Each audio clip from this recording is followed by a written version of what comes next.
Ayan guys, magluluto muna tayo ng some lovely steak ngayon.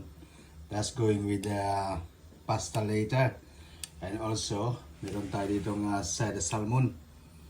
So, let's see what's happening later. Right, so let's cook. Ayan na siya, malapit na maluto. Ito na natin pasta later. Ayan. Ayan na po, ilagay natin ang ating pasta sa creamy sauce. Ayan. So, ayan ang ating pasta with the creamy sauce. And then we'll put some steak on the top later. Ayan na, tingnan ko ng pasta.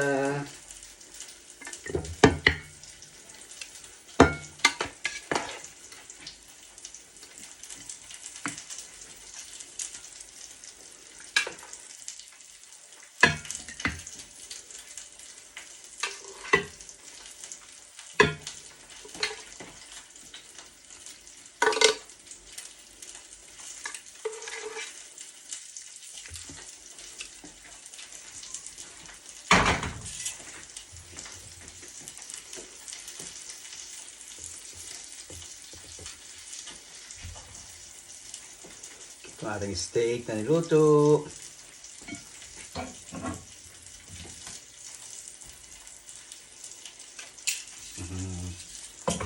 Yan.